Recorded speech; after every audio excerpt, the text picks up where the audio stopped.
He didn't raise his voice, and he didn't break eye contact with the bagel, and somehow that made it worse.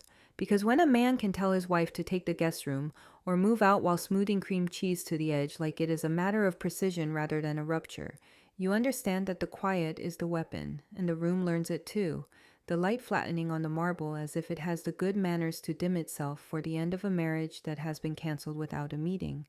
And while the knife clicked against porcelain in that soft, civilized rhythm, his sister leaned on the door frame with a smile so bright it felt like a dare, one palm sweeping over her belly like a royal seal of necessity, and I stood in my own kitchen with my reading glasses slipping and my lungs refusing to remember air, watching the pages of a $22 million contract drift across the floor like shocked birds that had flown into glass.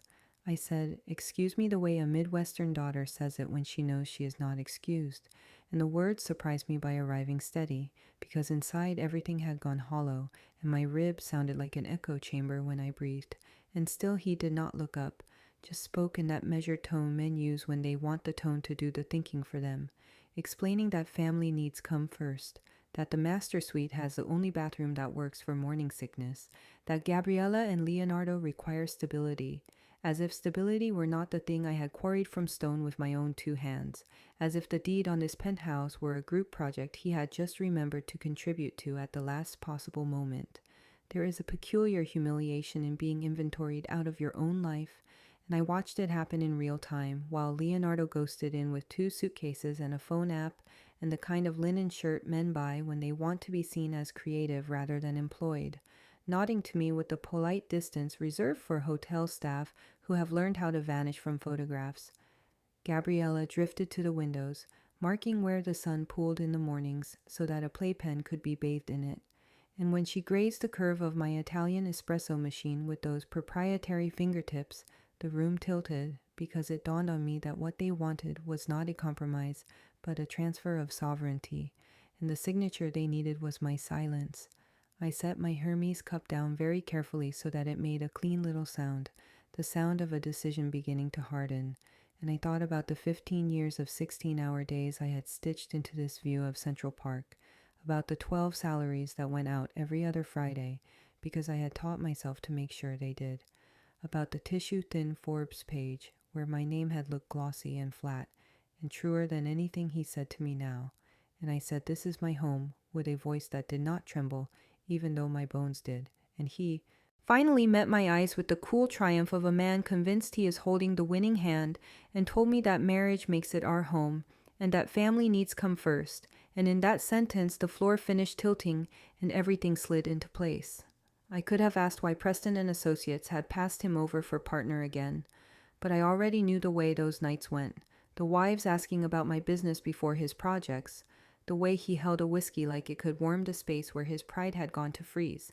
I could have thrown the bagel like a gavel and called it a hearing, but Ohio raced me to keep my voice for the moment it would matter, and New York taught me to choose the battlefield, so I picked up the scattered contract pages one by one and let the paper steady my hands. The absurdity fizzed in the corners, because the day's calendar still buzzed on my phone as if the world continued in a straight line. Henderson at 3, Goldman at 5, a mother in Ohio who had just told her neighbor Margaret that her daughter ran a company and did not marry into one, and here I was being relocated like seasonal furniture, downgraded to a Murphy bed in a closet with a view of an HVAC unit, and told I should be grateful for the honor of contributing guest towels to a family that had decided my existence was an obstacle to be managed. When I said the word guest room out loud, it tasted like chalk, and Gabriella laughed lightly because she could, and the sound slid along my spine like a cold coin, and in that moment something precise and merciless clicked in me, not a break so much as a cut rope, a tether I had kept looping around his doubt and his family's appetite, years of careful accommodation severed by a single practiced smile. If there is anything I have learned from boardrooms, it is that harm presented as logistics is still harm, and you cannot out-politeness an ambush. He layered tomatoes on his perfect halves with the concentration of a surgeon, and never heard the way my silence sharpened.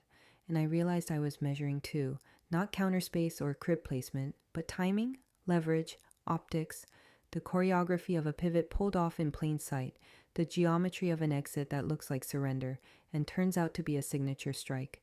I gathered the last page and straightened, and found Gabriella already calculating which wall in the master would cradle a crib, and which shelf would cradle the baby monitor, and which closet would cradle her new wardrobe, because the woman she needed to be for this city did not fit into her old one, and I wanted to tell her that this city does not dress you, it sizes you, and it will never take your measurements if you borrow another woman's mirror. But I kept that lesson because I had learned it dearly, and she had earned the hardship that teaches it. I looked at Julian with the deliberate patience of a woman who has outlasted 1,000 patronizing smiles and 1,000 late-night models that forgot to include women's ambition in their assumptions, and I asked him if he really wanted to do this here, in my kitchen, before my board meeting, with his sister timing contractions of triumph against the countertop, and he said there is never a good time for change, and that is when I understood exactly how long they had been rehearsing the lines they were trying to make me say. I told myself not to cry because I was not grieving, I was inventorying, and the moment you start inventorying, you begin to own the outcome again. I told myself not to shout because the neighbors would hear the noise while missing the point, and I have never confused volume with power. I told myself to watch and to memorize and to add each small indignity to a ledger that would balance before sundown. I had the bagel, the marble, the light, the knife, the smile, the linen shirt, the app, the window, the espresso machine, and the scent of cream cheese where gratitude used to be. And I had the contract at my feet reminding me that the world respected documentation more than promises. And finally, I had what I needed most, which was a trigger disguised as a courtesy, because while he reached for salt and repeated that family needs come first, his sister turned with that glint of cheerful inevitability and told him that the nursery furniture had already been purchased and that the movers would arrive by noon and that she would need my closet cleared by 2 so they could measure for shelving. And as the word noon left her mouth and landed on the counter between us like a rubber stamp, I understood not just that this was premeditated, but that they had given me a deadline. And I smiled in a way that made him finally look up, because he recognized it from the only rooms where he has ever feared me, the rooms where I am calm and I am quiet and I am done negotiating. And as the elevator hummed in the hall like a timer already running down, I decided I would keep their deadline and make it mine. They brought their tape measures and their certainty, and as the silver strip snapped against stone and clicked back into the plastic belly with a little satisfied sigh, I understood with an almost clinical calm that they weren't measuring counters or backsplash or the reach from sink to stove at all. They were taking the dimensions of a life they hadn't paid for and penciling their initials in the margins, and the quiet efficiency of it felt more violating than an argument ever could because it was dressed as practicality, the kind of neutral language that lets people call theft, planning, and dispossession family logistics. And while I watched them triangulate the space between the espresso machine I bought the day I closed Morrison and the drawer that holds my grandmother's silver polishing cloth, I could hear the thin thread of my breath pulling through my teeth, and I recognized the sound from boardrooms where men with softer resumes speak in warmer tones. To explain why your seat at the table will be closer to the door this quarter. When Manhattan first learned my name, it did it in a whisper, in elevators where assistants traded intel, and in restaurants where a maitre d' would tilt the book just enough to show me that, yes, a table could be found if I understood how things worked here. And I did. Because Ohio gave me work ethic and New York gave me translation, and I translated my way through Julian's licensing exams by color-coding flashcards until 2 in the morning. I translated his panic over compound interest into a clean check that erased his student loans in a single signature. I translated introductions into meetings and meetings into opportunities until the men who shook his hand were the same men I had called first. And the irony of it isn't even bitter anymore. It's simply arithmetic, because when the city that never sleeps decides who belongs, it counts inputs and outputs with zero sentiment but perfect recall. And today, in my kitchen, I watched 2 people with no ledger claim my columns by pointing at a wall and calling it nursery-friendly light.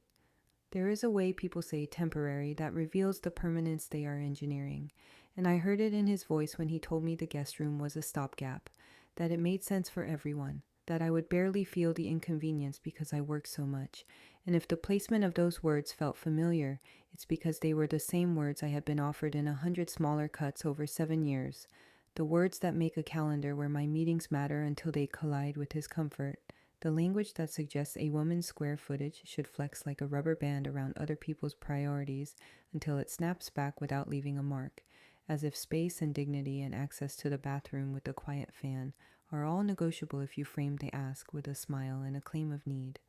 I heard it and I cataloged it, the way I cataloged the way Gabriella stroked cabinet faces, as if to teach them her touch, the way Leonardo murmured about flow while sliding his phone along the island to capture a panorama that would look very good on a feed that has never included a W2, the way Julian's shoulders squared when I mentioned Preston and the partner track that had always somehow been under construction like a downtown street that never quite opens, and in that catalog my humiliation threaded itself to something sharper, because humiliation in my experience is just unacknowledged data, and data is only powerful when it is organized. I thought of Henderson at 3, the deck already trimmed and rehearsed in my head, the simple crisp story of how to realign an Asian supply chain without bleeding margin or goodwill. And the thought steadied me because competence will do that even when love won't. And I thought of Goldman at 5, of the way their senior VP smiles with his eyes when I hit an answer he didn't know he needed. And I thought of my mother in Ohio, who tells the truth without ornament, and had told Margaret that her daughter built a firm that pays 12 families every month, and I saw cleanly that a life can hold two contradictory truths at once, that the woman whose name is on a Forbes page can also be mistaken for staff in her own kitchen if the people who benefit from that mistake practice it often enough, and understanding that paradox didn't hollow me out the way I expected. It stacked me. It put a backbone under the softness, because I suddenly recognized that what I loved about my work, the way a stubborn system will shift if you find the right lever, was available here too if I refused to let shame make me small. I stepped around Leonardo, who apologized reflexively in the tone of men who have always been forgiven, and I opened the fridge and stared at the neat rows as if calories could organize courage, and behind me I could feel Gabriella's attention like a heat lamp, the slow, deliberate bask of someone who has always been the center of concern and believes concern entitles her to circumference. And when she spoke again, it was to tell me that I shouldn't worry about noise, because the baby would get used to it. And besides, I was always in meetings, and the sentence was so perfectly shaped to erase me that I almost admired it as craft, the way a ghostwriter admires a well-forged signature. I set the milk down and closed the door, and the seal made a soft kiss against the gasket, and for a second I stared at the clean magnets and the calendar clipped under one, and the pencil circle around the word Henderson, and I made the strangest promise to myself that I would not spend one more syllable explaining ownership to people who had never once asked whose money made their comfort possible, that I would spend every syllable left on strategy. It is funny what you remember when you start choosing, and in the invisible slideshow behind my eyes, I saw the day we picked this slab of marble, and how he had said, "If you love it, pick it," because he knew the bonus I had just landed would cover it.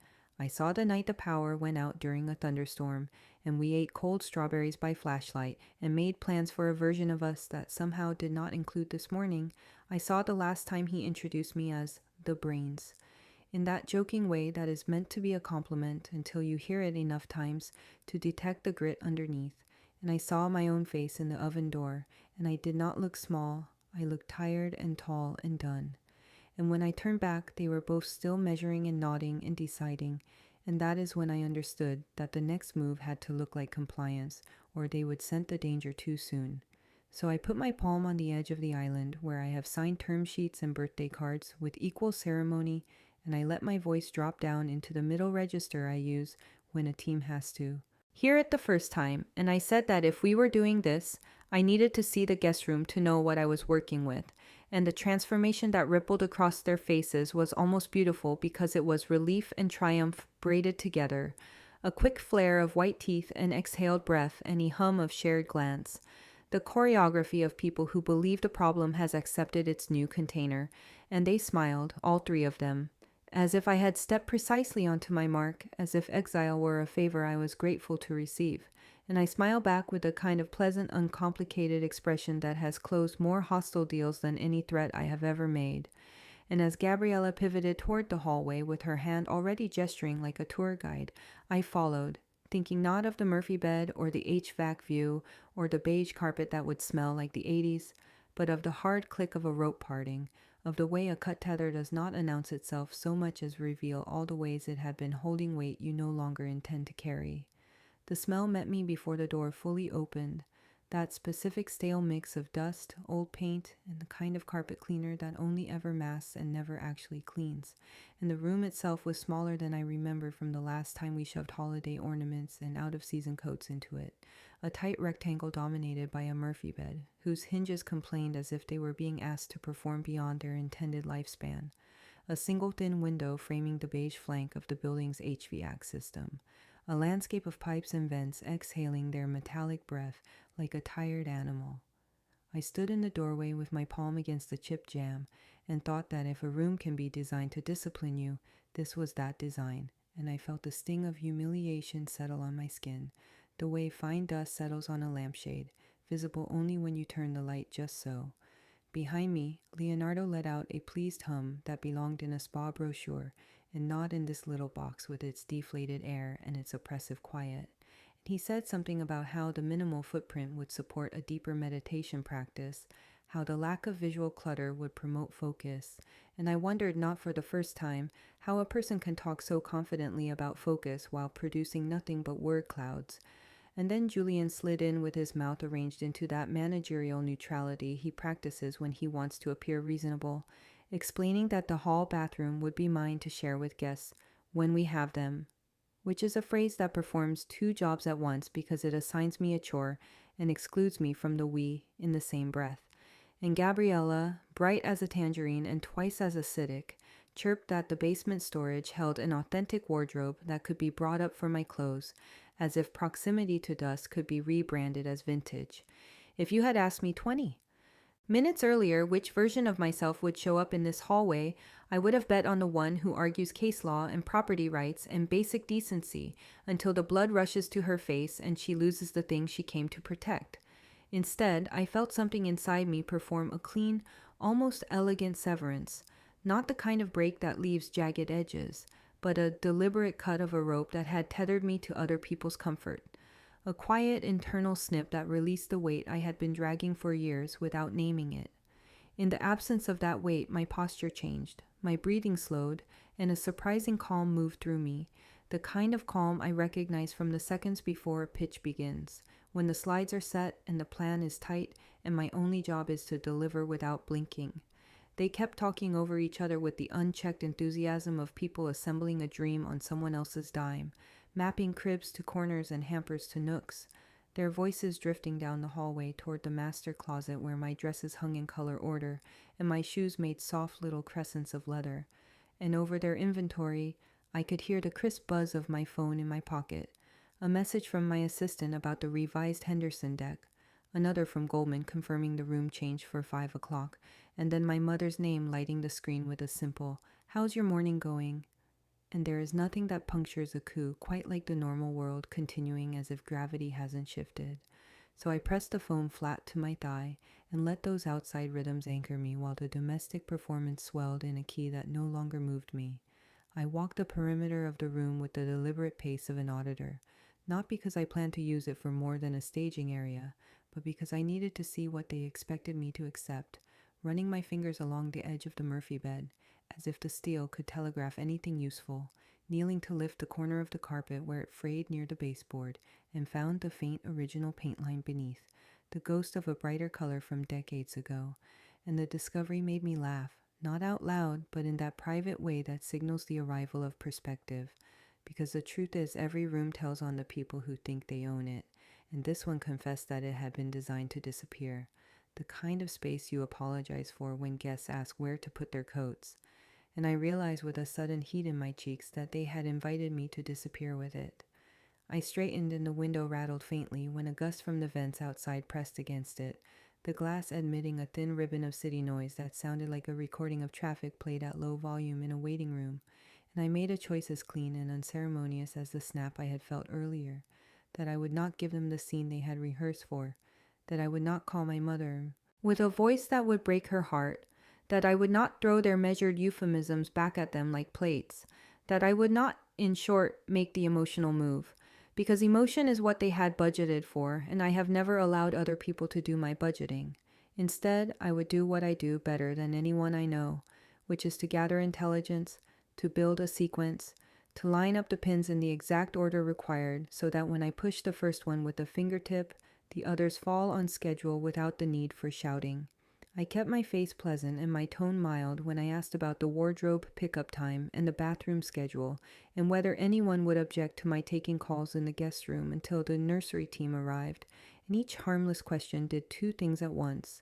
It gathered details for the timeline I was assembling in my head, and it soothed their suspicion until their shoulders softened, and in that posture of ease, people reveal more than they intend. Gabriella, eager to prove she had mastered logistics, let slip that the movers had been booked for noon 2 days ago, which meant this was not reactive but premeditated, and that the crib delivery was timed with a pediatrician visit on the Upper East Side at 2. A throwaway boast that told me I had a window between 1 and 3 when she would be out of the apartment and the performance would lose its lead actress. And Julian, who never could resist the temptation to seem managerial, added that his afternoon was stacked with site visits in Brooklyn and that he wouldn't get back before 7. And I smiled at the floor because I had just been given the shape of an afternoon with no watchers. When they drifted down the hall to admire the closet that was no longer mine and to debate drawer organizers as if planning sovereignty were a craft project, I closed the guest room door with a gentle push that made the latch click like a small metronome, and in the thin quiet that followed, I allowed myself exactly 60 seconds to feel everything. The humiliation that burned like a rash along my collarbones, the grief that pulsed behind my eyes but did not spill, the fury that wanted to pace like an animal, and the wild settling relief that comes from finally recognizing that the worst thing has not just happened, it has clarified the map. When the minute ended, I pulled the Thornfield folder from the filing cabinet and placed it on the desk as a promise I would redeem, then slid it back because a plan is only as good as its order of operations, and step 1 was knowledge. I set my alarm for 5:30, tucked my phone into my pocket, and rejoined the performance with the same polite half-smile I reserve for men who say they just want to play devil's advocate. Carried 3 boxes to the hall to make the new monarchs feel accommodated. Accepted a timeline for the transition that has no bearing on the one I had just drawn for myself. And when the Achiomsaso apartment finally dimmed and the city laid its neon across the ceiling like a quiet bruise, I lay on the stubborn Murphy bed and counted backward from 1,000 until the numbers stopped meaning anything, slept in thin, slippery loops, and woke before the alarm to the first pale wash of dawn pressing its thumb against the window. I padded barefoot past the closed master door and the drowsy stillness of the living room to my office where the shared desktop waited with its humming patience, my fingers steady as I typed his predictable variations of birthdays and anniversaries. And when the inbox split open under my hands and I saw a folder named Family Planning nested near the top like a joke that didn't know it was cruel, I pulled the chair in, squared my shoulders against the desk, and clicked. The screen blinked awake with that soft, indifferent glow that has witnessed more secrets than any therapist ever will, and there it was near the top of his tidy left-hand column, an innocuous manila icon labeled Family Planning, a phrase that should have meant nursery paint swatches and prenatal vitamins, but in our home apparently meant triage for my existence. And when I clicked it open, the subject lines unfurled like a set of assembly instructions written by people who confuse kindness with compliance, a chronological choreography of how to move me out of the master, out of the penthouse, and, if they timed it correctly, out of the marriage with the least possible expense to themselves. I scrolled, and the language had that breezy, confident tone of conspirators who believe they are smarter than the person paying the bills, and it hit me with the quiet violence of a paper cut that keeps stinging every time you touch anything that the map for my removal had lived inches from my fingertips, while I was busy funding a life the authors considered community property when they needed it, and private property when they didn't. The first email was from 3 months ago, and it set the register for everything that followed. Gabriella writing, Jewel, she won't fight us if we present it right. You know how Rosalie is. She hates scenes. The period after my name, a kind of smug little stamp of familiarity. And his reply, so unruffled it made my teeth ache, assuring her that I had plenty of money anyway and would not notice the financial adjustment. The words sitting there like a budget line clipped cleanly by someone who has never had to chase receivables or negotiate payment terms during a shaky quarter. They had a bulleted list of milestones. Wait until after the Henderson close. Avoid discussion before the Forbes piece cooled. Keep the language neutral and the ask practical. Frame the guest room as temporary, but anchor the new arrangement with deliveries that would make it feel irreversible. And for flair, they added a note about tenant laws that turned my stomach, a cheerful summary of how a husband supporting a pregnant family member might be viewed by a sympathetic judge if things became litigious. The phrase blinking with the kind of borrowed authority that people use when they have just learned a new word and wanted to do heavy lifting. I kept scrolling because sometimes the only way to keep your hands from shaking is to collect every piece of proof until the shiver has a job to do. And the proof kept arriving with timestamps and attachments and the insistent rhythm of a plan rehearsed to the point of muscle memory. There were screenshots of baby furniture. There were schedules for deliveries coordinated with his site visits and her doctor appointments. There was even a draft text to my mother that he never sent because he decided he could get the same information more directly, which is how I learned that he had called her anyway. My mother in Ohio with her neat little kitchen and her morning coffee and the voice she keeps steady for me when she knows I need it, and asked, with a softness that must have sounded like concern if you didn't know him as well as I do, about my father's insurance policy and whether there were investments we hadn't talked about as a family. And I felt a white-hot flush race up my neck because this wasn't a logistical ambush anymore. It was a grave robbery in spirit. It was a hand reaching back through the years to shake coins out of the pockets of a dead man who had left us with medical bills and a dignity that never once asked for applause.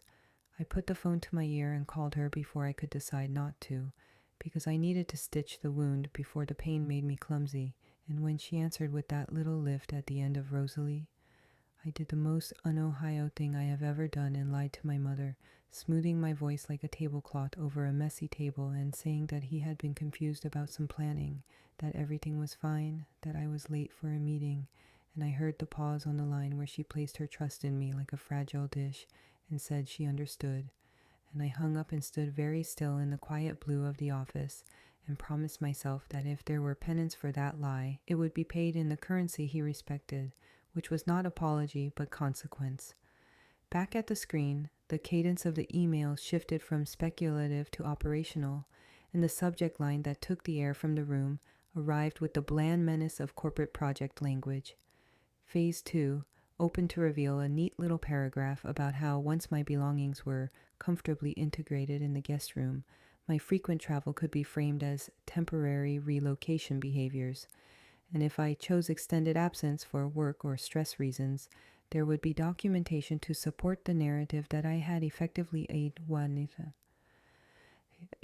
abandoned the marital residence, and they even attached a PDF summary from some website that reduces people's lives to flowcharts, with arrows pointing toward outcomes, like asset division more favorable, and the clinical ugliness of it made something crystalline in me harden into a purpose I recognized like muscle memory from 100 negotiations, where the other side confused my calm with capitulation.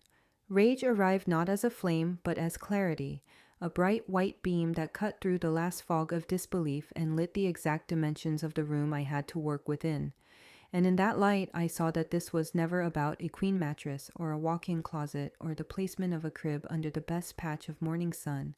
It was about extraction, of value, of narrative, of the proof that I had built this life with my brain and my stamina, and my willingness to absorb 1,000 slights so that the 12 names on my payroll never once felt the draft. Once you name an operation correctly, you can plan for it. And planning is what I do when people mistake me for a mark. I printed nothing and forwarded everything, a silent cascade of screenshots and PDFs and smug little emojis that would someday look ridiculous in Discovery, sending them to a personal account labeled so blandly that even an ambitious snoop would skip it. And then I cleared the browser of my presence, closed the tabs with the same unhurried precision I use when I don't want a boardroom to see that I have already decided how a vote will go, and only then, when the screen looked as innocent as it had an hour earlier, did I pull open the desk drawer where the folder from Thornfield International sat with the stubborn patience of an exit I had refused for a marriage. The cream cardstock still warm with the friction of the times I had slid it out and slid it back because loyalty seemed like the holier choice, and I laid it on the desk like a boarding pass I no longer intended to keep in my purse for comfort. and as the dawn pushed a thin blade of gold across the paper and set the embossed logo glowing, I placed my palm on the cover and felt a pulse in my wrist steady itself with the certainty of a woman who has just recognized the shape of the door, then lifted the flap, and the apartment's silence shattered as a key turned in the front lock.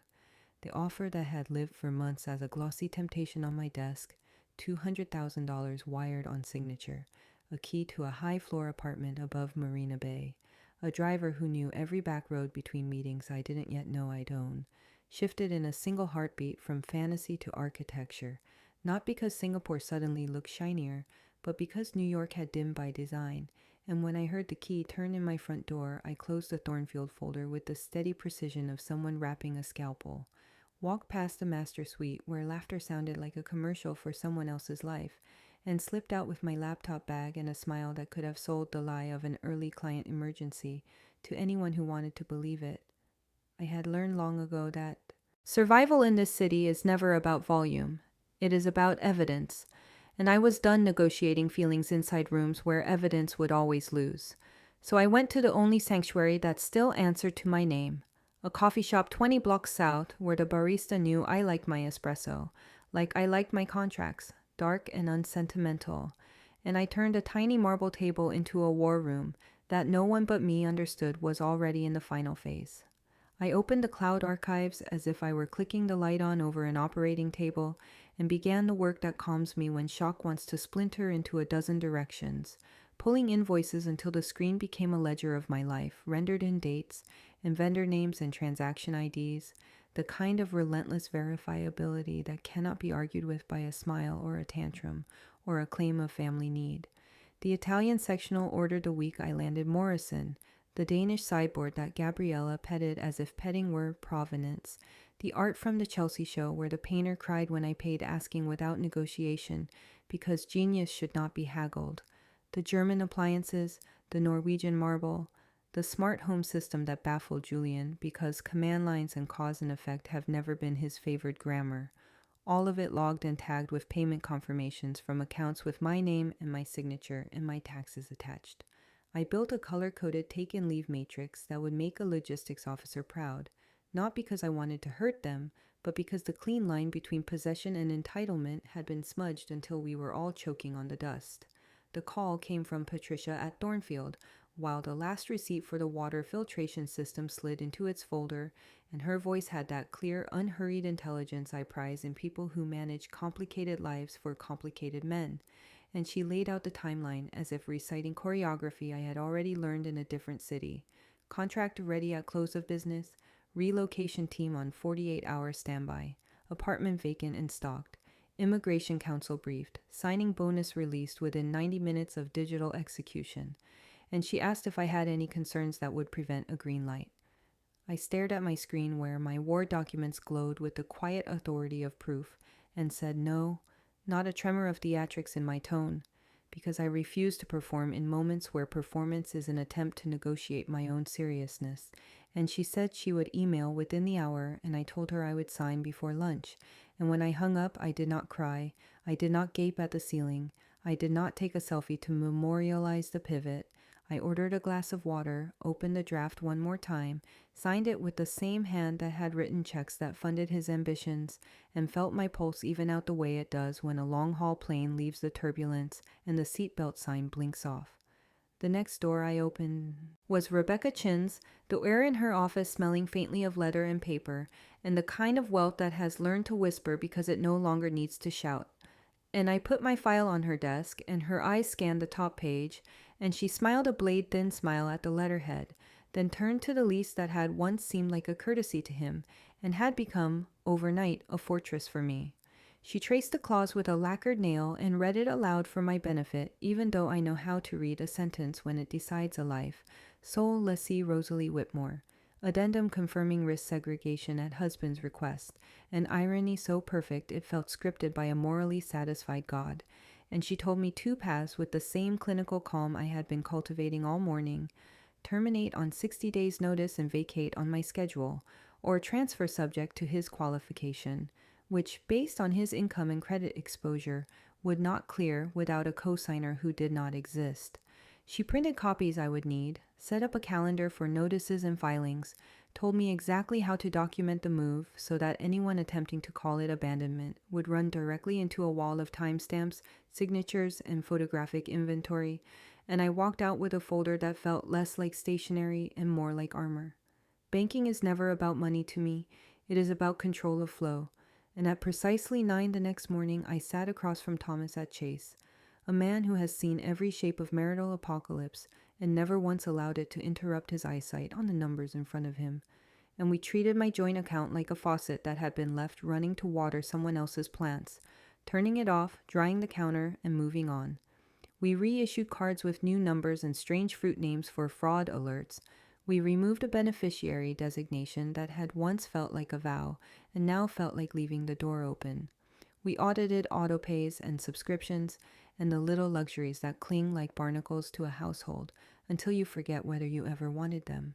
And the whole time I imagined Julian's lunch check at the club declining with the same soft chime my phone makes when a wire clears, and irritation pricked me until I remembered that petty is the currency of the powerless, and I am not.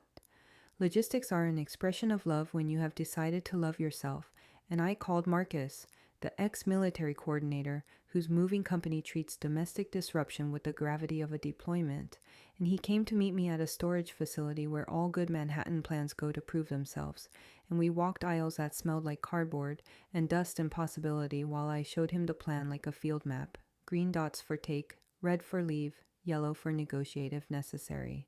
And he nodded in those small increments men use when they understand both the mission and the stakes. He asked about resistance, and I told him to expect theatrics, not violence, and he promised an 8 a.m. arrival with 3 trucks and 20 men who would not be insulted by the sight of a woman executing the cleanest exit he'd seen all year. And I believed him because competence has a timbre you cannot counterfeit. On my way home, the city's light looked less like glare and more like guidance, and for the first time in days, I allowed myself to anticipate silence that belonged to me on the other side of noise that no longer did. By the time I reached the lobby, the doorman had a package held with 2 hands, like it was something breakable and possibly holy, my mother's handwriting looping across the label in the neat cursive that taught me the difference between decorum and surrender. And upstairs, in the guest room where defeat had once tried to make a nest, I lifted the lid of a velvet box, and the pearls lay there like a small moon, caught and tamed, a strand my grandmother wore the morning she left a man who could not tell the difference between love and possession, and beneath the velvet a slim envelope slid free, and a cashier's check thudded against my palm, with more weight than paper should have, $50,000 and a note in my mother's hand that read, in a line as clean as a runway, "Your father's quiet fund for the day you decided to fly. Consider this permission to soar." And as I pressed my thumb to the ink to feel the indentation of her letters, the intercom buzzed with a second delivery I hadn't expected. The second delivery that followed my mother's pearls was not an heirloom or a blessing. It was a rolling cart of rentals and floral centerpieces, and a menu card embossed with the firm's crest that announced a dinner in my home for people whose opinions could shape Julian's next decade. And as the caterers filed in with the brisk choreography of off-Broadway stagehands, I watched Gabriella step into the role of hostess with the confidence of someone who had studied the script and memorized every laugh, her voice pitched in that effortless register Manhattan respects because it sounds like generational ease. And when she turned to me with a smile that softened at the edges like butter and suggested that since we were a bit tight on space, I might be more comfortable eating in the kitchen with the staff, I felt the familiar burn rise in my throat and then settle into a cooler thing that I recognized from negotiations where the other side has overplayed their hands so confidently they cannot see the floor tilting beneath them. The social battlefield assembled itself by 7, jackets draped just so over chairbacks, wives in silk that whispered when they leaned to admire the view that looks like money even when you do not name it, junior partners hungry with both ambition and the kind of insecurity that makes them audit every fork placement for cues.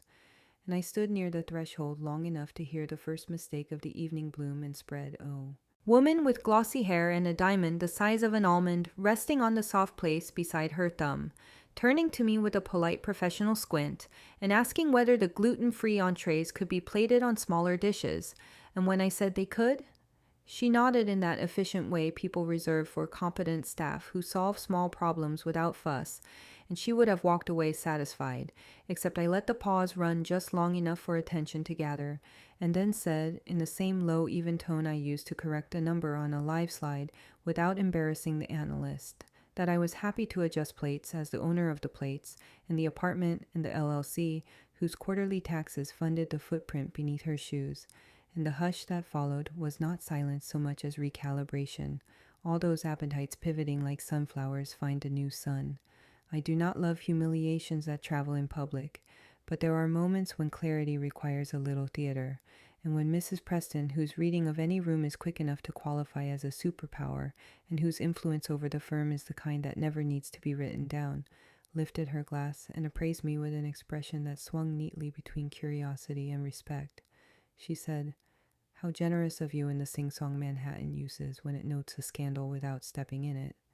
And I met her look head on and let mine say, without blinking, that I recognized both the compliment and the caution and would be acting accordingly.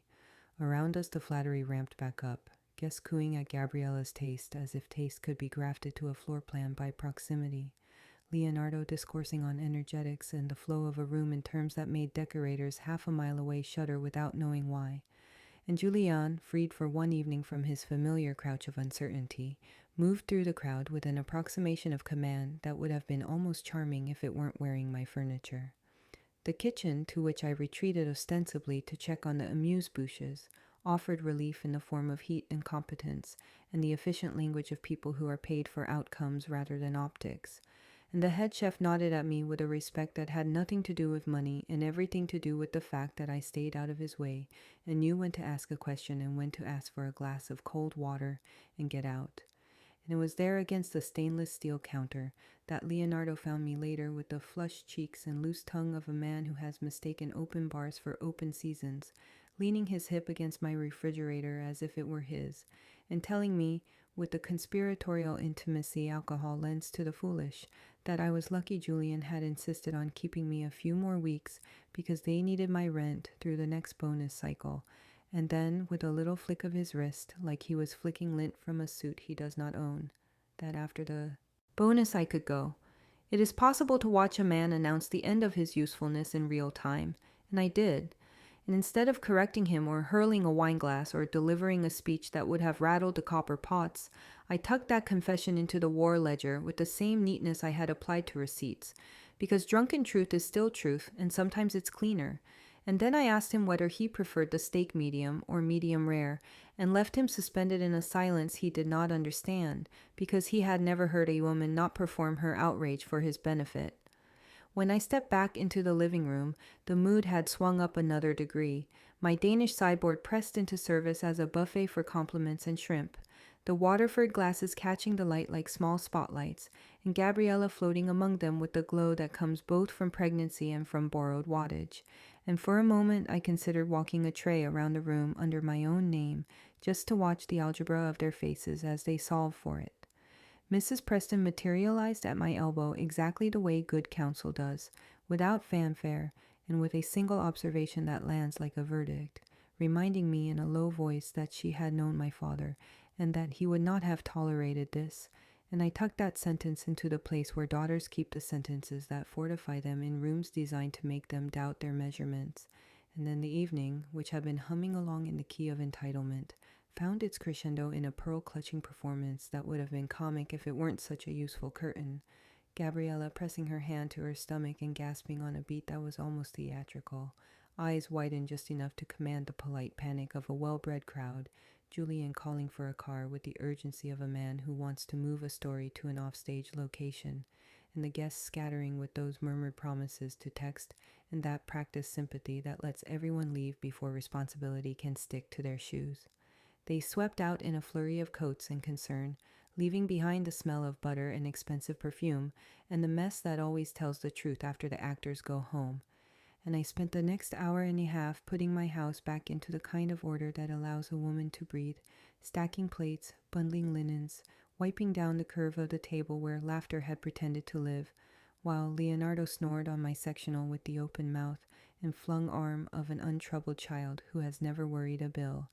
and when the last glass nested home, and the dishwasher hummed, and the city outside softened into that familiar late-night hush, I stood at the window and counted the lights I owned with my name, and felt the click inside me that means the plan has moved from design to execution.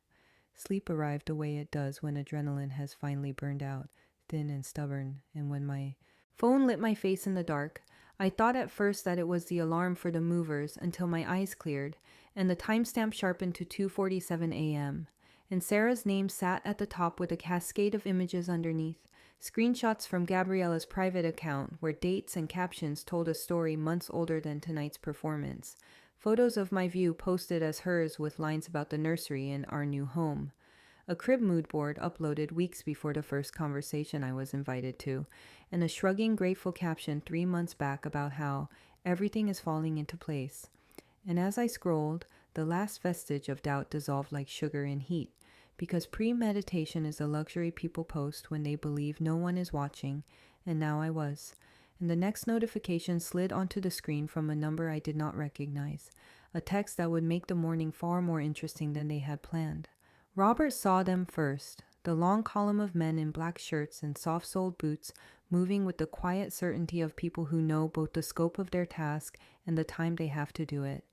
And as the lead hand tilted his clipboard toward the concierge desk, Robert lifted his chin toward me with a pride that felt paternal and ceremonial at once and said, "For the benefit of anyone within earshot, and also for me because names matter when you are claiming your life back, that it was Miss Whitmore now," and the sentence settled over the lobby like a flag unfurling in slow motion, while the first dolly squeaked across marble toward an elevator I had reserved for the day as if it were a private rail car.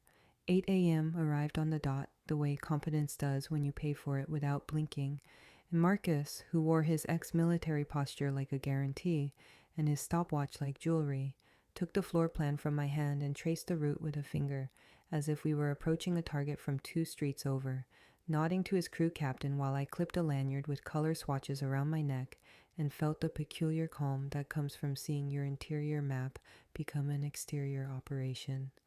Upstairs, the morning still held its hush, that hotel lobby quiet that settles over expensive buildings on Saturdays before brunch returns the higher floors to clatter, and the door opened on my signal to 20 human metronomes who set their pace by Marcus's eyes and my dots, green for take, red for leave, yellow for decisions I had already made but wanted to savor as an act of authorship.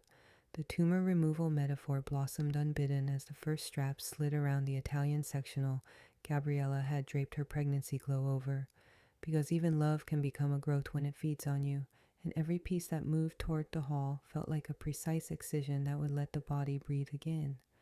The dining table, where speeches had been delivered about generosity in a room that borrowed my silhouette, rose and floated on glove palms like a boat carried to open water, and the men worked with that ballet of strength. You only notice when you have been trained to watch teams instead of individuals, compressing corners with soft pads, sliding art into rigid coffins that sighed when lids click shut, taking down the smart hub with careful hands that understood how wires become veins when a house believes it is alive. By the third load from the living room, Leonardo had shuffled out in silk pajamas that looked like a costume for a role he had not earned, rubbing sleep from eyes that still smelled like last night's open bar. And he asked the question men ask when they have not yet learned that questions cannot reverse gravity. What was happening and why was the big television moving down the hall, and who had authorized the disassembly of an 85-inch screen that had been the altar for his discourse about the soul of cinema? I met him halfway, literally and temperamentally, and explained in a tone so courteous an HR trainer would have applauded that there is a difference between using and owning, that the screen in question belonged to the person whose card purchased it and whose receipts documented delivery and insurance. And when he sputtered that they use it every night, I said that was exactly the point, that use is not title, that proximity is not provenance, and that a thing you enjoy is not the same as a thing you can keep when the person who bought it stops consenting to your enjoyment. Gabriella arrived with more theater, a silk robe tied in a hasty bow that framed her fury like a sash frames a pageant queen, and she lifted her hand to halt a crew of 5 as if hand signals could supersede paperwork, her voice rising into the octave where glass vibrates as she called it theft and called me heartless and called the baby's future at stake. The trifecta of accusations women hurl at other women when they discover that a boundary has been drawn in permanent ink. I did not raise my voice because I did not need the help of volume, and instead I pulled the letter folder from my tote and laid the evidence on the island where last night I had arranged amuse-bouches for a crowd that praised taste without funding it. Receipts cross-referenced with timestamps and card statements and vendor confirmations, a museum-worthy stack of provenance that would make any curator bow, and read off dates and dollar amounts and payment sources until even she understood that the performance she had rehearsed was no longer the scene we were playing. Julian's entrance contained no theater at all, only the bleary scramble of a man whose morning has not gone as planned and whose hair has chosen rebellion, his shirt misbuttoned by one notch like a metaphor, and his breath still carrying the memory of someone else's scotch. He tried the voice that had once uncoiled me, the reasonable register, the let's be adults cadence, the language of men who have discovered that the phrase be reasonable has been used as a cudgel so often it sometimes still works by muscle memory. And he asked me to consider the optics, to think of the baby, to lower the temperature, to pause the operation so we could talk like partners. And I looked at the empty rectangle on the rug where the sectional had been, and then at the art crates, and then at Marcuse, whose watch ticked like a metronome, and told Julian that we had all the time in the world to talk yesterday, and the day before, and the months before that. But the window for negotiations had closed when movers were booked without my knowledge, and I was told to make myself small in a room designed to make people give up. The elevator became a metered rhythm, up empty and down full, an arterial flow that filled 3 trucks with the life I had insisted on documenting. And each time a dolly rolled past Robert's desk, he gave the same small approving nod that says, "Both I saw what they did, and I see what you are doing now," which is the kind of witness that feels like benediction when a city you loved has tried to gaslight you into doubting your own measurements. In the kitchen, a man with forearms like braided rope disconnected the water filter I had installed after Morrison paid out. In the study, a pair in soft shoes lifted my desk with a reverence I had never seen applied to furniture. And everywhere I walked with my clipboard and my dots, crews parted and asked the right questions and did not blink at the answers, because competence respects clarity, and I was nothing if not clear. By noon, the echo had returned to the rooms where sound had been muffled by rugs and indulgence, and Gabriella's crying had turned into that ragged huffing that follows the failure of a tactic, and Leonardo had graduated from indignation to documentation, filming with his phone while narrating a story that would wither under the first paragraph of any comment from someone who had ever owned anything. And Julian had drifted into that stunned quiet that takes men when the thing they meant to control develops a schedule and a spine of its own. Marcus slid the final inventory sheet across the counter with a pen that felt heavier than it should because signatures have weight when you are writing your name under a new truth, and I signed with a hand that did not shake, and then I reached into the letter folder and pulled out one last document whose letterhead had the clean cold lines of institutional memory, a notice drafted by Rebecca that reminded the building who lived here and under what terms. The language was simple because it did not need poetry, and when I read it aloud for clarity and placed it flat on the counter for witness, Julian watched the blood leave his face the way an outgoing tide leaves wet sand behind. Gabriella made a sound that was neither word nor wail, and even Leonardo, who had filmed everything as if a different angle could generate a different history, lowered his phone. The lease is in my name alone. The building has been notified, and as of Monday morning, anyone without my written permission is trespassing, which in a city of doormen and key fobs and lawyers means exactly what you think it means. And the notice concluded with a countdown so clean it could have been engraved on a watch, 48 hours to vacate, and I folded the duplicate into my folder while the original lay there like a small white flag that had nothing to do with surrender. The truck's doors clanged shut one after another like punctuation marks that end a long sentence. Marcus checked his watch and nodded me toward the elevator, and as the doors slid together on their stunned faces and the lobby air kissed my collarbone cool, Robert leaned forward to call the car I had ordered, and my phone lit up with a single-line confirmation that made the whole building tilt toward the future. Wheels up tonight. The elevator doors sealed with the soft consonant of certainty, and my pen left the last black stroke on Marcus's inventory sheet, and it felt, improbably, like oxygen returning to a room I had forgotten to ventilate. And as the car descended in its glass throat, past the floors where versions of my life had been performed without my consent, I watched my reflection in the mirrored steel steady into the woman I remembered, not the accommodating silhouette pressed into corners for other people's convenience, but the original outline I had drafted long before I taught anyone to lean on it.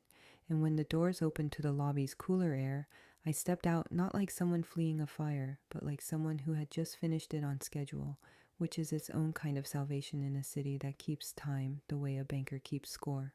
Robert already had the car at the curb, the trunk lit up and the driver's seat angled toward my height, and when he pressed the door open, he did not say good luck or safe travels.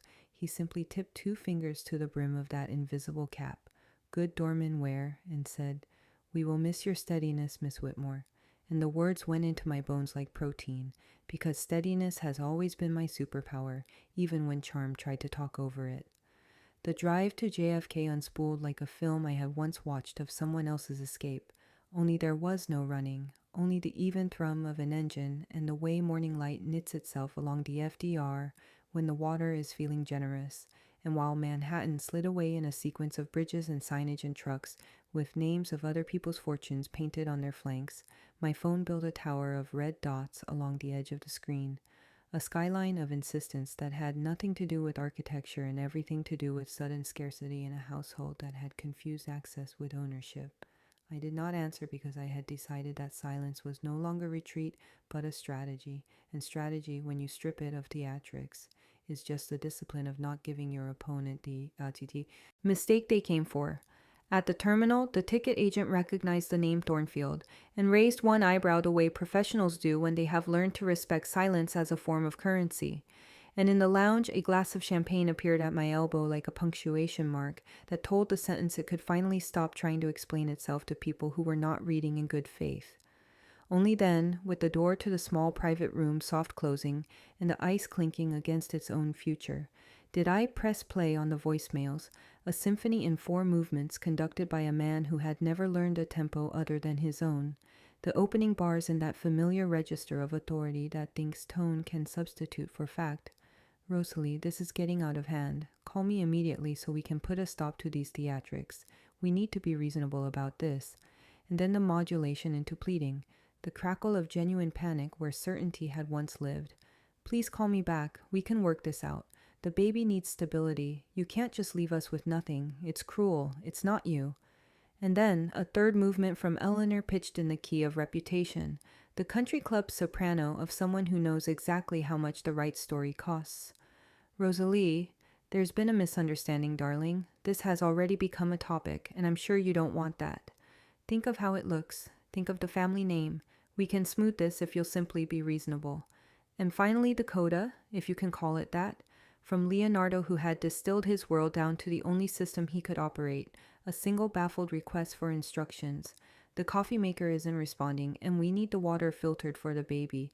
And could you please tell me which button starts the espresso because the manual is missing?" And I sat there with the glass balanced on my knee, and I let my throat loosen around a sound that was not laughter, though it rhymed with it. Because there is something almost holy about proof, when it arrives in the exact order that reveals all your suspicions as simply a draft of the truth. On the plane, I slid my phone into airplane mode, not as a compliance, but as a declaration.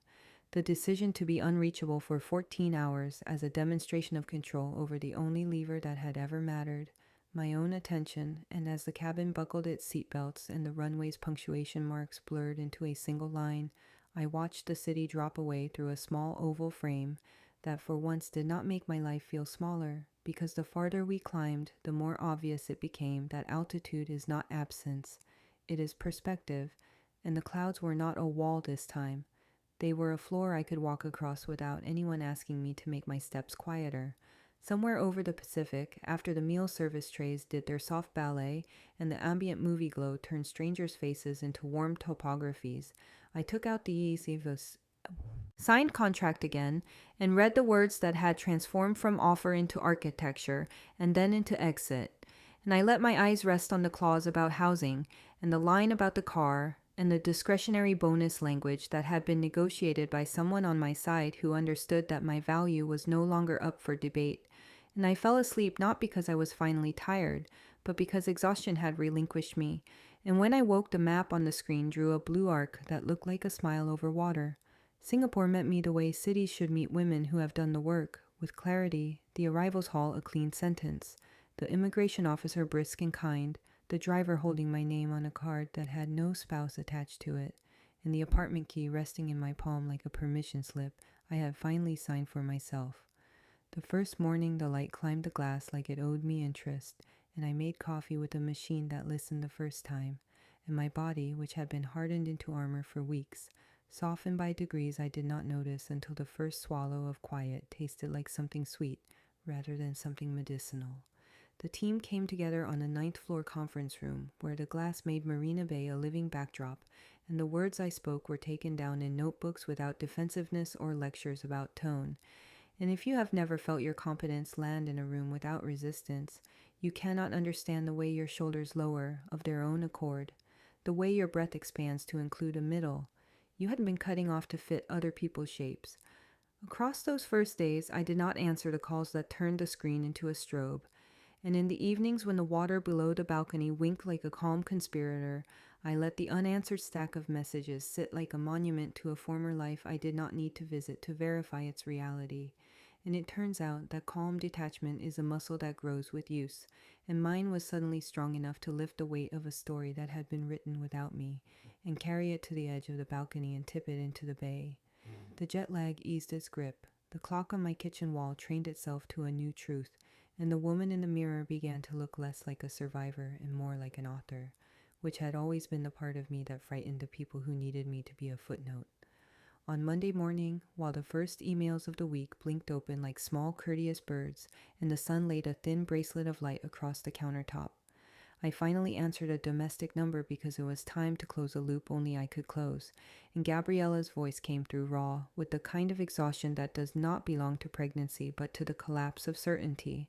And she did not bother with pleasantries because panic does not waste words when it needs a lifeline, launching straight into the demand that had always been the secret engine of their plan, the trust fund Julian promised her, the inheritance they had imagined as a waiting vault with my name on the key and their names on the lock. And she said, "Where is it, Rosalie? We need it. Julian said it exists. He said you were hiding it." And the window reflected my face back at me as I lifted the cup to my mouth and decided how much of the truth to pour into the phone in a single breath. I told her the truth the way a surgeon tells a patient a diagnosis, without ornament, because mercy lives in clarity, not in padding. And the sentence sounded almost clean in the Singapore morning. There is no inheritance, Gabriella, no hidden account, no offshore sweetness with my name engraved on the lid. Only my firm, my invoices, my nights, my planes, my signatures, and every luxury you touched in that apartment was paid for by the same hand that turned on the office lights before sunrise. Whatever Julian promised you, he was promising you my work and calling it a windfall. And my father left love, not money, and the tiny policy that remained bought a funeral and paid a couple of stubborn bills, and that was the last time death tried to pay for life in our family. For a second there was only static on the line, that thin oceanic hiss that sounds like a tide failing to reach the shore. And then I heard the sound I had only ever heard once before, in a hospital waiting room, when a woman realized the doctor had been speaking in the past tense, something primal and sideways, not the polished crying she performed at dinner parties, not the clipped little sobs she used when she wanted attention, but a sound like a thread snapping inside a body that had learned to rely on it. She did not say please a second time. She said he promised, as if the verb could pull cash from the air like a magician yanking scarves from a fist. And she said he swore you were sheltering money because you didn't trust him. And when I told her trust was never the currency he cared to earn, she called me a liar with a desperation that felt like dehydration, the kind that makes a person drink from any source even when it glints wrong. I could have let her rage burn itself down and hung up on the wet embers, but I grew up in a house where truth was the only inheritance, and I do not intend to bankrupt that tradition, so I gave her one more sentence, the only mercy left to offer. You were conned by your brother because he first conned himself, and if you build a nursery on a rumor, you will always be repainting the walls. She exhaled like someone stepping off a curb she thought was a staircase, and when the line went dead, I set the phone beside the coffee and watched the bay gather light like a patient collector, and felt not triumph, but a long, clean emptiness you only get after finishing something that should never have needed starting. Sarah called before noon with the kind of report New York specializes in delivering to women who have already bought their plane tickets and to. She did not bother with adjectives so much as timestamps, because scandal in this city behaves like electricity once a switch is thrown. The firm's elevator gossip reached the conference room before Julian did. Mrs. Preston's quietly raised eyebrow had the impact of a migraine on a sunny day. Someone from HR asked, with the calm of a person who has already printed the form, whether it was true his address had changed and why the building's management would confirm such a thing. A junior partner muttered, "Kept man in the men's room," and the word stuck like gum under a shoe. Eleanor appeared at the club in sunglasses on an overcast afternoon and asked to be seated by the kitchen door, which is how Manhattan says it knows it has lost the room. Sarah, who delights in accuracy the way other people delight in desserts, recounted the quotes with the care of a court reporter, adding that Mitchell, the very partner Julian hoped to impress at my expense, had turned into a one-man press release, telling anyone who would hold a glass long enough that optics matter and theft is an ugly suit on a man who calls himself an architect. The social circle recoiled with the practiced choreography of people allergic to contagion. Invitations withdrew themselves from calendars like polite ghosts. A charity board suddenly remembered that seats were limited. The Pilates studio had no openings for private sessions, and somehow still squeezed in mine when I email from 13 time zones away. The florist who used to keep a weekly arrangement on my table forgot the Whitmore discount existed when the billing address moved, and did not forget it when Sarah ordered a bouquet to my new apartment, with a note that read, "For people who pay their own invoices." I do not care for cruelty disguised as etiquette, but I will admit that watching etiquette flex in the direction of truth felt, for once, like justice putting on something flattering. News traveled faster than rent, which is how Gabriella and Leonardo found themselves in Queens by the weekend, in a two-bedroom with radiators that breathed like old dogs and a view of a brick wall that made them speak in whispers, as if volume might summon a skyline. Sarah sent a photo that reached me through 3 degrees of separation, the caption stripped of its usual curlicues, just a timestamp and a location, and even at a distance you could see the angle at which pride sits when it has run out of furniture.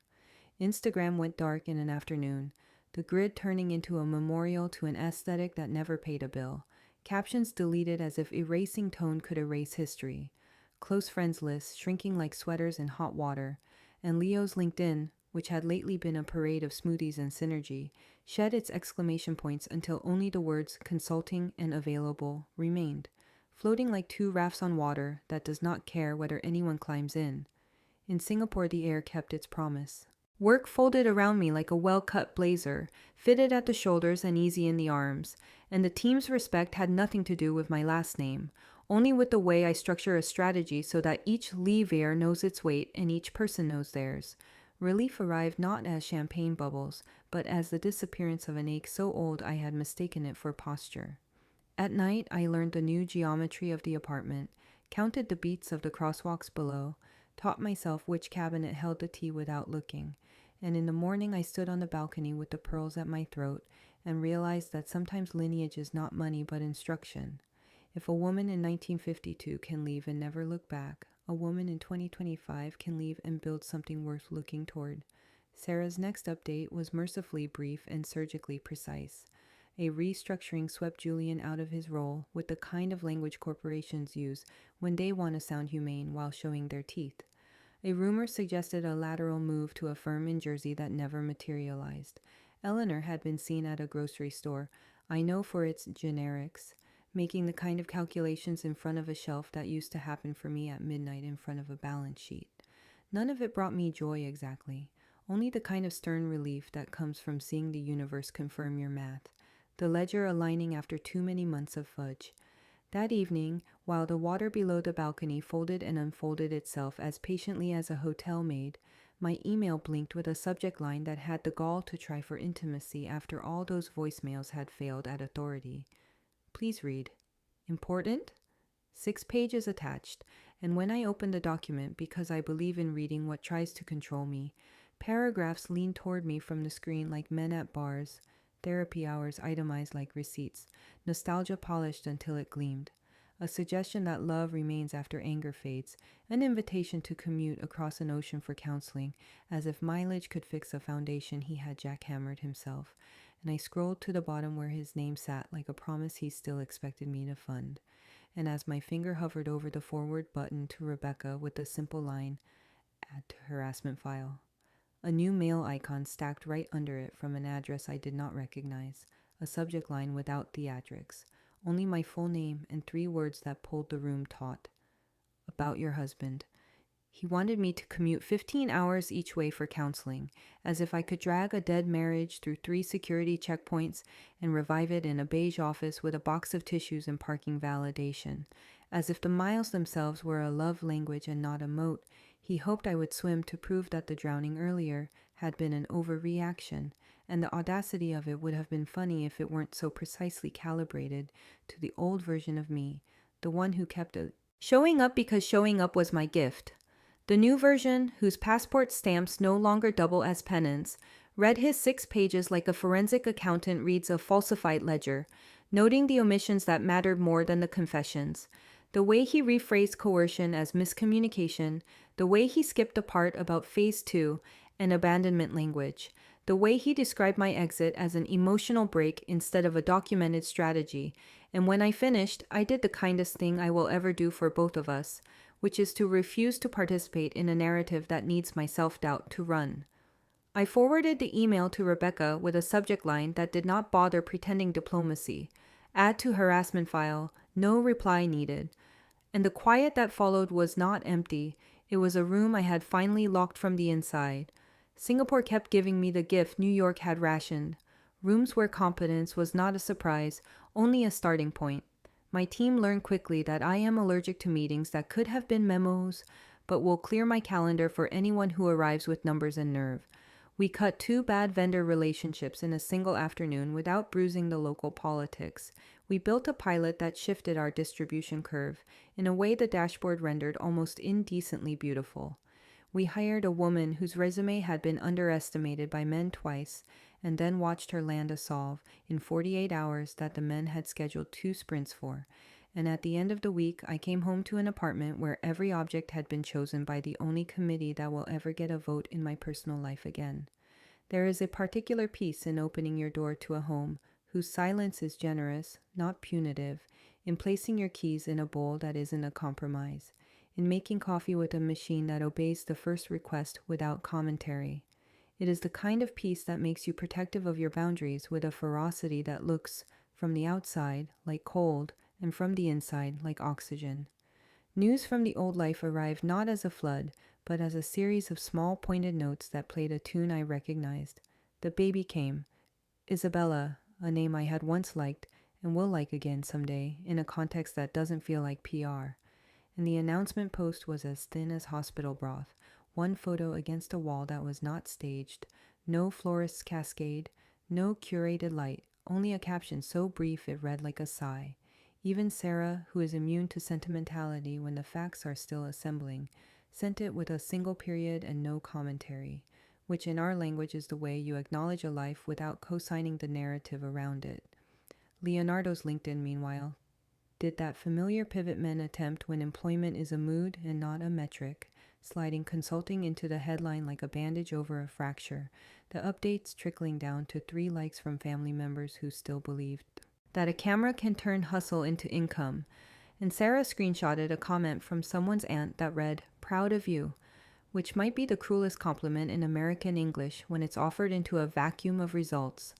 The firm's restructuring memo arrived in a font I could have identified by touch, euphemisms arranged like flowers at a service, position eliminated, doing the heavy lifting for reputation cost materialized.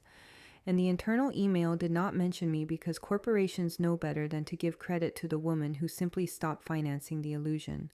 But the timing told the truth to anyone who still cared to read, and enough of them did that. A certain kind of silence settled over the men who had wagered on his charm outlasting my patience. Eleanor, who once corrected the way I held a wine glass at her table as if my grip betrayed my upbringing, began making grocery choices that announced themselves to the fluorescent aisle. The high-gloss brands swapped for generics with names designed to camouflage austerity, and she learned the calculus of unit price stickers the way I learned the calculus of debt service at 23, which is to say, resentfully and then with a fanatic's precision. I take no delight in that image, only the grim recognition that some math arrives late but still shows up for class. Boundary setting requires practice until it becomes a reflex, and mine sharpened in small, private ways that no one will write a think piece about. Denying a calendar invite labeled "Close your conversation," archiving a voicemail with a perfect impersonation of contrition, declining a mutual friend's suggestion that coffee could humanize all this, choosing a black dress that makes me feel invincible and wearing it to a Wednesday strategy session instead of to a courtroom, learning to say, "That's not accurate," without apology when a man on a call decides to narrate my decision-making back to me as if I've asked for a recap. The nostalgia that used to stalk me at night, dressed up as memory but really just lost wearing perfume, stopped standing at the foot of the bed when the bed stopped being a crime scene and returned to its vocation as a raft for sleep. The past kept knocking because it will, but I found a deadbolt that works every time. I ask whether the memory helps me protect the woman I am, and if the answer is no, I let it dissolve like a sugar cube I never intended to swallow. On the balcony, with the bay winking like it understood secrets and wasn't going to tell, I read the line in Julian's email where he proposed we do couples work in a city midway between us, as if marriage were an airport lounge and not a house you either build or burn. And I realized that the saddest part of his plan is not the logistics but the theology. He still believes that women prove love by travel and men prove love by declaration, that my currency is sacrifice and his is promise, and I almost sent him a syllabus, a reading list for understanding what it costs to be a woman who refuses to fund the gap between a man's projection and his output. But even my generosity has a budget now, and I prefer to spend it on people who would have read the book before asking for the lesson. Sarah's voice arrived in the dusk like the third martini at a party you didn't plan to enjoy, low and amused, and edged with the energy she gets when the city has delivered her a story worth the shoe leather, and after the pleasantries that pass for affection between women who have watched each other rebuild twice, she said she had a development that sounded small, but was, in our ecosystem, seismic. She had seen Eleanor at the supermarket buying store-brand staples and counting coupons against a list she kept folded into a geometry of corners. And when she stepped away to price the better olive oil, two women she used to dismiss with a lift of a chin pretended not to recognize her, because pity is the only contagion the Upper East Side fears more than scandal. I thought that was the headline and began to soften around it, the way you do when a story finally lands on its natural moral. But Sarah, who never wastes the last card when the table is this warm, lowered her voice a fraction and said there was more coming, something I would want to hear sitting down, and the line clicked quieter as she waited for me to close the balcony door and pick the chair farthest from the windows. Sarah did not make me wait for the punchline. She never has. "He's back in Connecticut," she said, the words landing soft and brutal at once, "sleeping in the room with the baseball pennants." And it was almost too neat.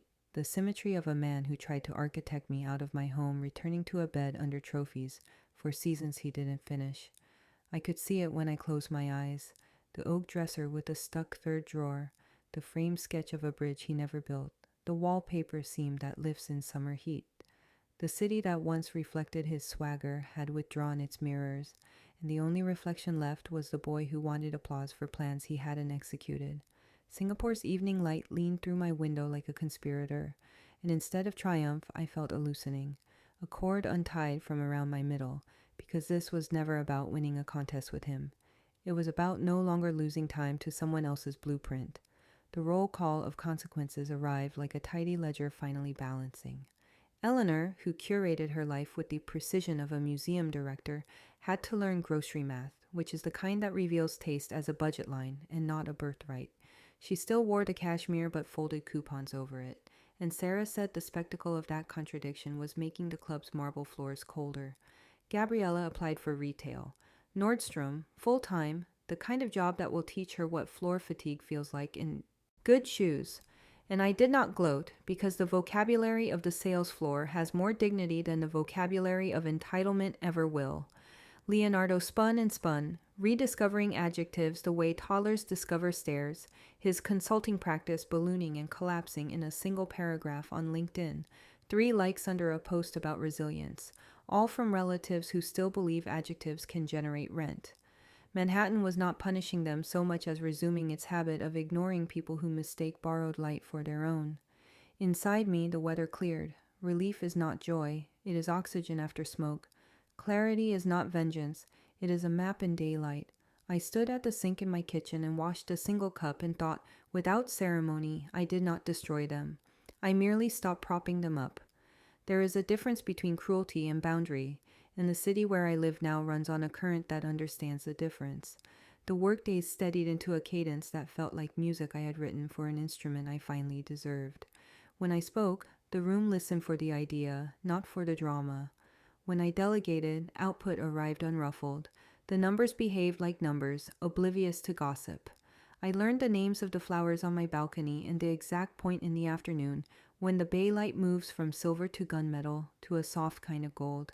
None of it looked like revenge. All of it felt like recovery. The pearls, my grandmother's refusal turned into an ornament, became my metronome. I wore them to the meeting where I declined a legacy vendor who thought flattery could substitute for performance. I wore them to the dinner with the regional team where we blew past the part of the agenda that usually drains a woman because she is required to soften amid hard talk. I wore them the morning I signed the final papers on the lease termination, a pen sliding across a line with the poise of a ballet dancer who knows exactly where the stage ends. The strand lay cool against my throat like a promise, each beat a note in a song women in my family have been humming for 70 years. Refusal is an inheritance, and it accrues interest when you add your own verse. I called my mother on a Sunday when Ohio's light looks like a promise, and Singapore's looks like a blessing, and we practiced the ritual we've built since my father died. She asks first if I'm safe, and I answer in full sentences. She asks if I'm eating, and I list 3 foods as evidence. She asks if the work respects me, and I tell her about the meeting where a man corrected a number and then corrected himself before I had to. And we both smile, because this is the taxonomy of progress we understand. She told me she keeps the duplicate of the cashier's check memo in her recipe box under pies, because generosity and sustenance should share a drawer. And she told me she pictures me on the balcony when she prays, because some prayers are geography. When she asked about Julian, I did not rehearse the inventory of his losses. I said only that the consequences have found him without my help, and that my boundary is a door I lock even on good days. Good, she said, and I heard my grandmother in that single syllable, the woman who walked out of her house in 1952 with a strand of pearls and children who learned from the weight of them. At work, the architecture of my days became less defensive and more deliberate. We turned a pilot into a product. We mapped a route through a regulatory snarl without bruising our reputation for collegiality. I mentored a woman who reminds me of my former self in all the best ways, sharp, fast, allergic to nonsense. And when she asked me how to tell whether she was being difficult, I told her to stop asking questions that make men comfortable and start asking questions that make results inevitable. I let myself buy a rug I loved without calculating whether its softness telegraphed anything but softness. I closed the door at 10 each night and let sleep arrive without making it wrestle a ghost first. On Tuesdays, the elevator in my building smells faintly like jasmine because some neighbor carries a life I will never need to audit, and I like that reminder. Not every story requires my vigilance. On Thursdays, I walk past a row of hawker stalls where the men know my order and never call me dear. And that won't make a headline either, but it is the texture of a life that fits. On Saturdays, I polish the pearls with a cloth my mother tucked into the box, and I think of all the women who don't want to be heroines, just unbothered, and how radical that still reads in rooms where the lighting was designed for men. I was pouring tea when the notification ping found the quiet and tilted it. The subject line read, "Final Notice," a phrase engineered to goose adrenaline even when it arrives wrapped in legal letterhead, followed by an attachment from a downtown firm I know too well, and the body performed politeness while doing violence, a request for asset mediation, a suggestion that an equitable division required a fresh look now that both parties had reassessed priorities, a calendar of proposed dates, and a list of items they imagined still belonged to a plural that no longer existed. I read it twice, the way I have learned to read anything that intends to make me hurry, and the old quickening tried to return, heart tugging at its leash, breath sprinting ahead of itself. But the pearls cooled me back into coherence, and I smiled without showing any teeth, because this is the last lever they think they have, the final blueprint they are certain can redraw the house after I have already moved the foundations. I set the cup down, opened a new email to Rebecca, and typed a single line that felt like closing a door on a draft. Proceed. I braced for a courtroom season, sharp suits, brittle smiles, and the long theater of two people pretending to negotiate what one of them already decided to take. Yet when Rebecca laid the mediation calendar beside my tea and walked me through the choreography they wanted, I felt something unclench in a way that told the truth more cleanly than any affidavit. Because the choice in front of me was not gladiator versus martyr, it was piece versus noise, momentum versus rerun, authorship versus annotation. And for the first time in a very long time, I recognized that I did not owe anyone the entertainment of watching me bleed in public to prove I had healed in private. We could have dragged it out, made exhibits of text messages and timestamps, let Phase 2 stand under lights while I watched strangers judge my tone. But I have learned there is a cost to oxygen when you let your enemies rent your lungs, and I prefer to spend my air on days that move me forward rather than on scenes that keep me in place. So I told her I would not perform mediation for optics or closure or the benefit of men who believe a woman's boundary is simply a bidding floor, and we built a path with the same materials that rebuilt my life: documentation, distance, and a refusal to apologize for refusing. Declining the invitation to re-enter the circus did not mean shrinking from the work. It meant doing it cleanly.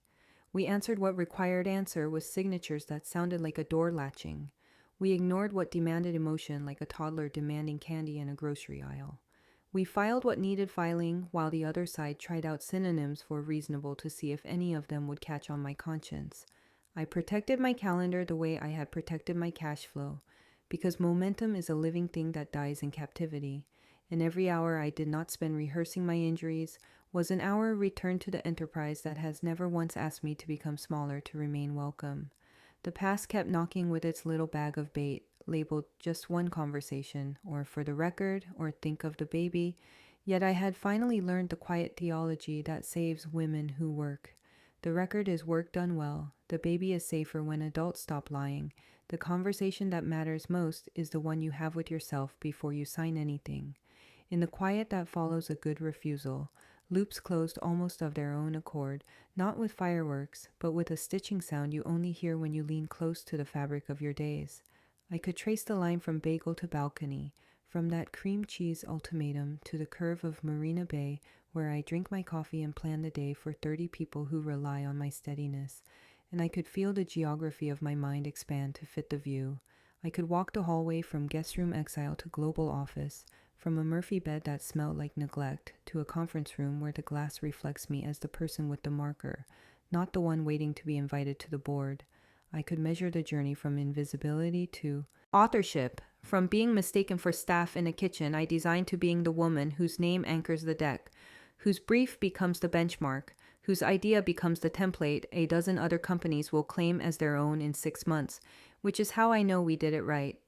There is a version of this story that ends with a speech in a courtroom, or a monologue in a hallway, or a final perfect clapback that makes the audience gasp. I'm not uninterested in applause. I'm simply uninterested in burning down the house to hear it. My coda belongs on camera, because this channel has become the room where I get to take back the narrative from every table that set my chair by the door. And what I want to tell the woman watching me from a studio apartment or a minivan or a break room is not that I outmaneuvered anyone more brilliantly than you could. It is that I stopped confusing loyalty with self-erasure, and the world did not end. If they try to force you into the guest room, become the landlord of your future, write the lease in your name, document what you bought and what you built, learn the timbre of your own no, until you can hum it in rooms that prefer you silent. And if the first door you close is the one inside your chest that opens every time someone says, please, understand you have not hardened, you have finally become weatherproof. Empowerment, when it is real, lands softly. It does not strut, it settles. The bitterness I expected to trail me like a tailpipe exhaust never arrived, perhaps because bitterness is the product of a life lived in reaction, and reaction is a muscle I have allowed to atrophy. What grew in its place were boundaries with the texture of love rather than the texture of walls. I do not attend meetings where men tell me what my anger means. I do not answer questions that use my empathy as a pry bar. I do not enter rooms where the price of entry is rewriting my memory as their mercy. I walk the perimeter of my days like a gardener, pruning what steals light, tending what bears fruit, letting the rest become mulch for seasons I haven't imagined yet. When I think of Julian now, I feel the same tenderness I feel for a blueprint that could have been beautiful if the builder had learned the difference between span and load. When I think of Gabriella, I think of retail schedules posted on corkboards and the way honest work restores alignment to bodies that have learned to ask without giving back. When I think of myself, I think finally of a woman with nothing to prove and so much left to make. The pearls remain my metronome, cool against my skin when I need reminding that refusal can be an heirloom you polish for the next set of hands. I wear them to wins and to ordinary Wednesdays. I wear them when I sign approvals and when I decline invitations. I wear them when I stand at my sink and wash a single plate because I was the only one who ate at my table, and that truth feels like relief rather than loneliness. My mother keeps her copy of the cashier's check memo under pies, and sometimes I picture it there when I'm tempted to narrate my life for people who never read past the headline. Slices of generosity cooling on a counter, a future you can serve with a fork, a story that feeds rather than drains. On the morning Rebecca emailed that the lease termination had been recorded, and the building's file now read exactly as it should have read from the beginning, I closed my laptop, stepped onto the balcony, and let the day come to me without needing to wrestle it into obedience first. The bay moved like a giant animal breathing in its sleep. The city below threaded itself into errands and ambitions. The woman above it all sipped coffee and did nothing heroic, which might be the most radical posture of all after years of bracing. I had expected the final chapter to be a legal brawl, noisy and cathartic, but it turns out the truer victory is choosing quiet that is an absence, choosing a life that doesn't require villains to feel meaningful, choosing a future that spends love on the person who has to carry it. I was halfway back to my desk when the screen brightened with a new message. No emojis, no theatrics, just my full name and a calm sentence from a sender I did not recognize, a subject line that lifted the hairs on my arms with the particular electricity of a door you thought you had already sealed. We found something in Julian's emails you missed. Want to know who else planned it? Before I open that email, who do you think is named Julian, Gabriella, or a hidden player? Comment your guess. Plus, one reason. I'll pin the sharpest 3. Smash like and share if you want part 2 next. Subscribe plus. So turn on the bell so you don't miss the reveal when I crack it open.